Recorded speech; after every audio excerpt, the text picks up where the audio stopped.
Welcome to the Chelsea Fans Channel. We are here for BackPage Blues. I'm joined by Charlie, the Hurricane Skillen from the Mail Online, and we are going to be talking about today, of course, we're going to be talking about John Terry, we're going to be talking about Romelu Lukaku, we're going to be talking about Bonucci, we're going to be talking about our kit deal and our youngsters. But there is, of course, only one place to start, and that is with John Terry. Fantastic news, he has signed. Charlie, delighted? Yeah, of course. Look, I mean, everyone knows I'm a huge John Terry fan.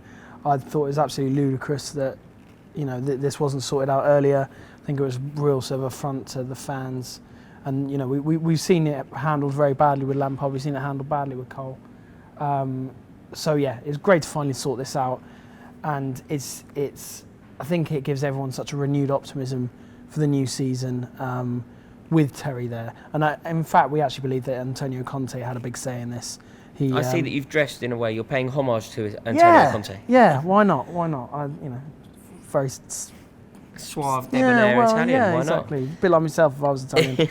But what, do you think that Antonio Conte had something to do with this deal? Yeah, well, look, I mean, obviously negotiations between Terry and the board have been ongoing, but Conte has had input into this as well. He's met Terry a few times at Cobham, and we always thought that Conte believed that he wanted Terry to stay and be a presence at the club. Now, everyone knows that Terry posted on Instagram. He's been in this kind of cat and mouse game with the club. He posted on Instagram saying it's a different role. Now that is true. It's going to necessitate him playing at less.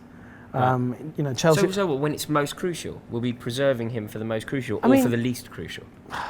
It's hard to say at this point. Those decisions will rest with Conte, and it depends obviously how the season progresses. Hopefully Chelsea are going to be in quarterfinals and semi-finals and crucial league games and all the rest of it. So just have to see how it pans out. But Conte will 100% be buying a top-class centre-back, and Terry will be kind of fighting for his place alongside Cahill, Ivanovic, and obviously Kurt Zouma coming back from injury. Mm-hmm. So I think up to this point, obviously Terry has been first name on the team sheet. That's not going to be the case. A lot of people thought he was going to have like a coaching role. That's not the case. He's not going to have coaching or ambassadorial roles, but he's obviously going to remain a big presence in the dressing room. Which is essential, isn't it? For our aspirations, it's essential. Of course. I mean, it's 50% of the reason why you can't let him leave. Yeah. He has that winning culture instilled from 10 years ago. He's been like the only constant at the club over the past decade. Mm-hmm. So I think it's so crucial that he's a big part of that dressing room. And then 50% of it is obviously, I still believe he's Chelsea's best defender. Obviously that situation will change as time goes on, which I think has been recognised. But yeah, he's going to be fighting for his place alongside others. He's not going to be kind of first name on the team sheet. And of course, his wages have been cut quite significantly. Right, I suppose that leads us nicely on to discuss Bonucci. It does, yeah. Now, this is one that really is up in the air. Now, as I've mentioned, Conte will 100% be buying a top-class centre-back. Who that is, he's leaning towards Bonucci. Obviously, Bonucci is going to be a integral part of his Italy side. Yeah. Come on, boys. Apart from England, of course. And, he knows him well through Juventus as well. Now, he is a real kind of absolute no-nonsense defender. He is technically probably one of the better defenders in Europe. I know Pep Guardiola is an absolutely massive fan of his, so obviously we're going to face competition from Manchester City. Although that's something we should be favourites in that circumstance, surely. Simply, I'm not saying, of course, not because of the status of the club or the presence of the club in certain competitions, but because of his friendship and professional relationship with Antonio Conte. Yeah, look, that can only stand us in good stead, certainly. But I think what Manchester City would have to offer, as well as other clubs. Money. There you go, mate. It's the OJs, mate. That was beautiful. There you go. I am aware. I'm catching the love train later. So I forgot what we were talking about. The money. Soul music. Money that they could. Oh, sorry. Right, gone. Look, Chelsea going to be. Unfortunately, Chelsea aren't bringing Champions League football to the table. They're bringing a 10th place finish to the table. Other clubs are going to be able to trump Chelsea on that. But I think Conte is going to be holding a trump card with this one. I'm not saying it's definitely going to happen. In fact, I'm not saying it's sort of in 50-50 at the minute. But Chelsea are interested. He's going to cost big money. I mean, even though he's towards the later stage of his career, possibly not for a defender. He's obviously in his late 20s. But I mean, you're going to be looking at a decent fee for him. Bonucci and Terry linking up is a very good partnership, isn't it? It's brilliant. It is. I mean, it's a little bit kind of no nonsense, but nothing wrong with that.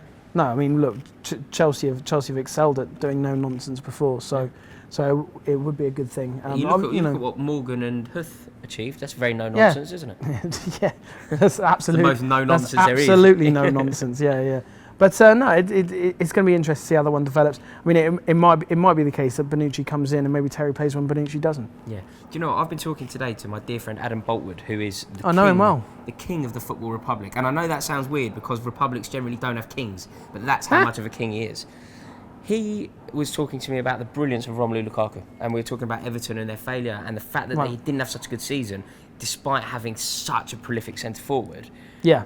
Probably means that Lukaku will be leaving. Yeah, I mean, look, one thing that is completely right in that sentence is Everton have failed this season. They've had an absolutely terrible season, and as you've seen, obviously, Martinez. And they've got such a good squad. Martinez has been sacked. Yeah, I mean, I would question a lot of that squad's performances this year, but I mean, I think it stems from the manager, though. Yeah, I mean, Ross Barkley is one of the most naturally gifted players, as is John Stones, and neither of them had particularly good seasons. The constant is the manager. Yeah, I mean, Stones had a terrible season by the second half of it. I completely agree. Like, I'm no great Martinez lover. I think he is one of these managers that everyone constantly hears about the project and the ideas and what philosophy he has, and then it's like, hang on, mate. Exactly. You gave away a 3-goal lead. Exactly. He's got AVB written all over him. Yeah. But in terms of Lukaku, look, I 100% expect Lukaku to leave Everton this summer. Mail ran a story on Tuesday night. He's going to be leaving Everton for about 65 million quid. Now, obviously, it's that's a bargain, if you ask me. Not that anyone is, but if you did ask me, I think it's a bargain. You know, obviously, it makes Chelsea look a little bit daft, having sold him for under half that. That's interesting. See, I disagree. I don't think it does make you look daft. I think a going price at one moment isn't necessarily the going price at the next moment. No, it was good money at the time. It was good money at the time. Look, and I've never been one to sit there and say, oh my God, Chelsea sold Lukaku, Chelsea sold De Bruyne, Chelsea sold this person or that person, because I think we made a fortune for De Bruyne, and he played 3 games for us. Yeah, that's right. Made sense at the time, of course, with hindsight. That's right. But Chelsea are very, very much in this conversation, as are PSG, as are Manchester United, as are Manchester City. Yeah, we're in the big leagues. But I think Lukaku, I mean, we've spoken about this before. I think Lukaku would be interesting coming back to Chelsea. I just think, again, I mean, it's Champions League football. I mean, he wants to test himself on that stage, and I think a man of his age could be persuaded for 1 year. I think so too. I think so too. I don't look.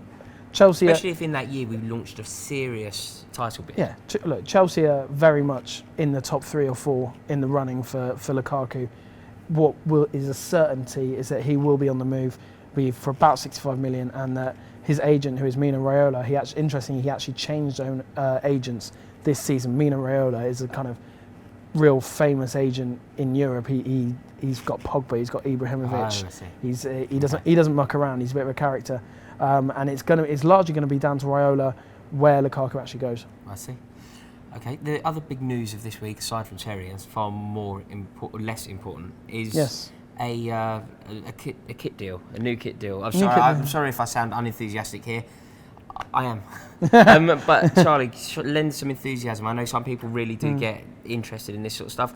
We've left Adidas and we've gone to Nike. I thought it was Lacoste. Is that correct? I wish. There's one I'd get excited about. Yeah. I think we should go back to the days of Le Coq Sportif. I think they look wonderful. Beautiful. We spoke last week. There was a lot of brands in the air. There's a lot of brands in the running for it. But it's since come to light that it is going to be Nike. And Nike have... it's going to be about 60 million per year, which is... Is that big? I don't know.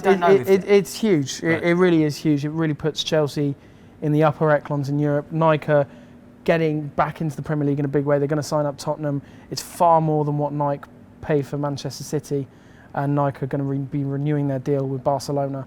Look, I agree with you. It's not one that, I don't really mind. It makes the kit as long as it's blue and looks nice. But blue. Look, if you're watching any chief exec of Nike, they do as well. It's got to be blue. You've got to have the badge over the heart, and it's got to have a collar. Can't go. Just do those things, and you can't go wrong. Sweet. You're in. Well, problem Adidas. But yeah, by far the most important thing to I think people watching is that it's going to be a huge influx of money into the club. It's going to be another stream in which we can sort of play FFP, and it's going to be an influx of money that can be spent on transfers. Wonderful news. I think you have some news for us on the youth, the youngsters at the club. Yeah, well, look, this has been a huge topic this season. I think every video we get, every time we ask for questions, it's, what youngsters. Every time a team comes out, it's, why isn't a 12-year-old playing or something? No, I'm kidding. But to be honest, I think it would have been nicer to see more youngsters come in towards the end of the season. Particularly in the games at Anfield, where it didn't mean anything. Exactly. I mean, seeing Nemanja Matic and Marcel and Fabregas start against Leicester in the last game of the season with Loftus-Cheek on the bench didn't make a lot of sense to me. Yeah. But there's a bit of news on this front. Thomas Callas, who you'll remember from playing fantastically at Anfield a couple of years Suarez, ago. Yeah. He's actually come out this week and said he wants to stay at Middlesbrough permanently. I mean, it's not one that's going to come at any great surprise to anyone. But I think it's a bit of a shame. I think he did a job when he came in. Would have been nicer to see him play more. So he's okay. So he's probably going to go. Charlie Musonda is one of the best talents at the club. He's probably going to stay at Real Betis for another season. And anyone watching Sunday will have seen Tammy Abraham and Tomori. Oh, I think they both look good. They did. Tomori in particular, I think really shone. Made their home debuts. Good news for them is they've been included in the England under-19 squad. Great news. To face Mexico. Well in, boys. All the England age groups have a huge Chelsea presence. Chelsea influx, yeah. Right, I suppose that leads us nicely onto the Q&A. Thank you very much for getting your questions in. They've been coming in on YouTube and on Twitter, so if you want yours answered next week, comment below this video and we will do our best to answer it. I will start with this question, which is from Marcus Jr. 94. Wants to know realistic targets and one player you want to sign. Realistic targets for next season. I'm going to say, this is a little bit conservative. I'm going to say top 4. Obviously, that would be a huge improvement on this season, but I think without European football, I think top 4, getting back into Champions League should be ultimate priority, as long as top 4 is used as a stepping stone to go on to greater things the season afterwards. Not like an Arsenal model. Like, just happy with 4th the whole time. One player I want to sign. I wouldn't say this is overly realistic, but just because of what he brings, and I think he is. I've watched him. I don't pretend to watch the German league every week, but from what I have seen this season and what I've seen from him in the past, I think Arturo Vidal would just be an incredible signing for Chelsea. Yeah, I agree. I think that would be a great one. For me, the realistic target, it's silverware over top 4. I just really want, whatever that silverware is, I think that we really should be aiming to get our hands on a trophy game next season. I hate it when we have a barren year. And a player I'd like to sign, so many, isn't it? The one that I always bang on about, I may as well stick to that trend, and that is Raphael Varane. I just think that he's a flawless centre-half, and the idea of him linking up with his international teammate Kurt Zouma at centre-half is a wonderful thing. The next question comes in from the Football Republic, our dear friends at the Football Republic. They want to know, they were asking us, we played at Stamford Bridge a couple of nights ago. Indeed we did. We did. They want to know how it was for you, and did Charlie manage to score a goal? I will allow you to answer that. Yes, I did. I scored at the shed end. It was ace. And set up superbly by my pal right here. Yeah, it was a little Fabregas on him. Yeah, it was excellent. Honestly, it was one of my favourite things I've ever done. Walking out and seeing the pitch. I mean, there wasn't a huge crowd there, to be fair. I don't know. They were all there to see you. Of course. Yeah. But yeah, it was just very, very weird, kind of waddling up and down the pitch and looking at my my season ticket seat and looking up at the shed, and it's brilliant. Yeah, it was fantastic. There'll be a video of the tournament, so make sure that you check it out. And more importantly, my goal. More importantly, absolutely. I'll make it into a little vine. I'll put it out for you soon. Yeah. The next question comes in from Johnny Kenny. Johnny Kenny wants to know, what the hell are Rory's shorts about? Now that's a bit mean, isn't it? I thought they looked alright. There was a lot of leg. What I don't understand, Charlie, they're called shorts, aren't they? Like the term for them is shorts. Yeah. And people complain that they are short. Well, that just means they're shorter than trousers, doesn't it? No, it doesn't. It's got nothing to do with trousers. They exist in their own right. They're called shorts. Therefore, they should be short. Yeah. I think now it's such a thing. Short shorts are such a thing for you that you couldn't possibly wear But I wouldn't. Proper size shorts. I've always worn very small shorts. I don't. I honestly. Sorry, Baggy, if you're not shorts. if you're not sure what's our mate's name, Johnny Kenny's referring to, have a It's look right, at. they've already seen a picture. Have a look at my Instagram and it's a great picture of us at Stamford Bridge. We've already flashed it up. Oh, sorry. See, you got to stick with me. I'm the brains behind this. I do all the graphics and stuff. Yeah, sorry. I'm the whiz kid. I'm just there. I've already flashed a picture up. When we were talking about the tournament, there's a picture. They've seen the shorts. I'm just a talent. You are the talent. But yeah, I don't quite understand it. When I was, it's quite 80s, isn't it? It's nice. Yeah, and you look at Kerry Dixon. He's always got his thighs out. Look at Kerry Dixon. He's always got his thighs out. And also, I'm from North London. You look around. Anyone who wears shorts who's from North London wears very short shorts. Yeah. I think it's an American thing, perhaps. I was wearing very tight shorts. I don't think they were meant to be tight. I was just got a bit fatter since last time I wore them. But that's what those shorts are about, Johnny. Thank you. And our final question. Cheers, Johnny. You won't be coming on again. Zalid 1999. Do you see us using 3 at the back? Zalid, who parties like it's 1999. Do you see us using 3 at the back? I'm going to say Zalid was born in 1999. Not that he parties like us. Yeah. I hope you're right, though. I hope he's just massive Prince fan. He's gutted at the minute, isn't he? Now, people have been going on about this because Conte is a big advocate of using 3 at the back. He did so with Juventus.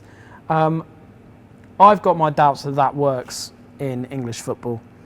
I think you're better off. I just don't think it works. I think there'd be too much pressure on the defence. I don't think you could play Terry at 3 in the back because I don't think you can have. You need to play a higher line. This is a pivotal moment in our BackPage Blues lives. Why? I think this is the first time that I've ever.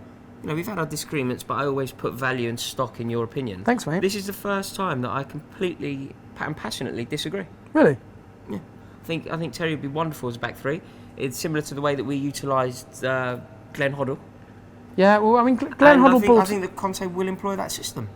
Glenn Hoddle bought it in the mid-90s. And actually, the reason he signed Ruud Gullit was to play in the middle of those 3 centre-halves and kind of maraud up and down. Yeah. Soon became clear that Ruud Gullit was basically too good to play there, so I had to play just basically anywhere and then pull Furlong on whoever could do the running. But I just think the Premier League is so fast and frenetic. Look, don't get me wrong, I'd love to see it. I think it'd be fantastically interesting. Van Gaal tried it with Man United. It was actually tried at QPR as well recently, but I just don't think that Chelsea will be playing that next year, and I've got my doubts whether it'll work in English football. I hope I'm wrong. And I disagree. Zalid, I think that we will be seeing it, and I think that Terry will be wonderful in that position. I really do, and I look forward to us trying it out. Time will tell. Guys, thank you so much for watching this video. If you enjoyed it, please give it a thumbs up, just so we can monitor and make sure that we're doing it right. Get your questions in, and we could be answering them next week. Charlie from the Mail Online, thank you so much. No worries, mate. Thank you, Raw. Go on, you Blues. Welcome to the Chelsea Fans Channel. I'm here on the set of the Carlsberg Euro advert, and I've got the absolute honour of being here with former Chelsea captain Marcel Desailly. Marcel, it's an absolute pleasure to meet you.